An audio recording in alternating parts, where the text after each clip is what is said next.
Hello friends, आशा करता हूँ कि आप सभी अच्छे हैं उस परमेश्वर के अनुग्रह में। आइए आज के वचन मनन के लिए हम पढ़ेंगे यहेजकेल उसके 29 अध्याय 6 और 7 आयत। तब मिस्र के सारे निवासी जान लेंगे कि मैं यहोवा हूँ। वे तो इज़राइल के घराने के लिए नरकट की टेक ठहरे थे। जब उन्होंने तुझ पर हाथ का बल दिया तब तू टूट गया और उनके कंधे उखड़ ही गए। और जब उन्होंने तुझ पर टेक लगाई तब तो टूट गया और उनकी कमर की सारी नसें चढ़ गई। प्यारे दोस्तों, ये वचन हमें ये समझाता है कि अपनी मुश्किल की घड़ी में इज़राइल देश ने मिस्र देश का सहारा लिया था। जो हम यहाँ पे देख रहे हैं और जो आज का विषय है कि टूटे हुए नरकट का सहारा। इज़राइल देश मिस्र देश का सहारा ले रहा है अपनी मुश्किल के हालात में, लेकिन ये आयतें कह रही हैं कि उस मदद को परमेश्वर किस तरह से बता रहे हैं कि ये एक टूटे हुए नरकट का सहारा था। क्यों? क्योंकि जिस आशा के साथ इज़राइल मिस्र के पास गया था वो आशा उसकी पूरी ना हो पाई, और यहाँ तक कि जो हिम्मत और भरोसा वो मिस्र से चाहता था, मदद चाहता था, वो उसको नहीं मिल पाई।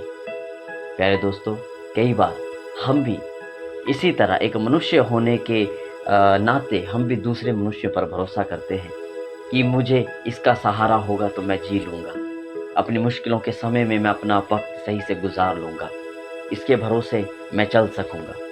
लेकिन एक समय ऐसा ज़रूर आता है जब वो मनुष्य भी हमारी मदद नहीं कर पाता, जो हमने उम्मीदें रखी होती हैं वो उम्मीद भी पूरी नहीं कर पाता, जिससे वो तो जब उसके पास जाए तो वो उस नरकट के पेड़ की तरह टूट जाता है और टूट जाता है, और तब हमें एहसास होती है कि इसकी भी एक सीमा है, एक लिमिटेशन है, और ये मनुष्य भी उस सीमा से आगे मेरी मदद नहीं कर सकता। तो ऐसी टूटन को के बारे में परमेश्वर का वचन कहता है कि श्रापित है वो मनुष्य जो परमेश्वर पर भरोसा नहीं रखता परंतु मनुष्य पर भरोसा रखता है।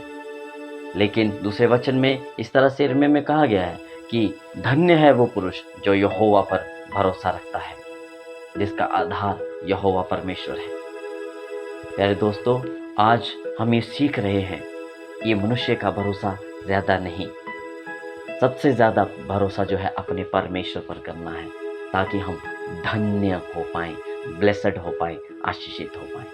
आइए हम प्रार्थना करें। स्वर्गीय पिता परमेश्वर, धन्यवाद करते हैं, आपने वचन के द्वारा आपने हमें सिखाया कि मनुष्य का भरोसा कभी भी उस टूटे हुए नरकट के जैसे हो सकता है, जो खुद तो अपनी लिमिटेशंस की वजह से हमारी मदद नहीं कर पाएगा, लेकिन हमें भी अंदर से तोड़ डालेगा।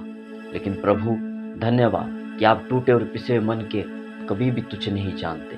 हाँ परमेश्वर, जो भी इस समय ऐसे हैं जिनको प्रभु आपकी सहायता की ज़रूरत है और मनुष्यों के द्वारा धोखा दिया गया है, प्रभु आप परमेश्वर जब वो आपको पुकारें तो आप उनके करीब आएँ और मनुष्य के धोखों को उनके हृदय से दूर करें और अपना भरोसा, अपनी हिम्मत, अपना हौसला उन लोगों को दे और उनकी समस्याओं से उनका छुटकारा करें। धन्यवाद यीशु के नाम में, आमीन।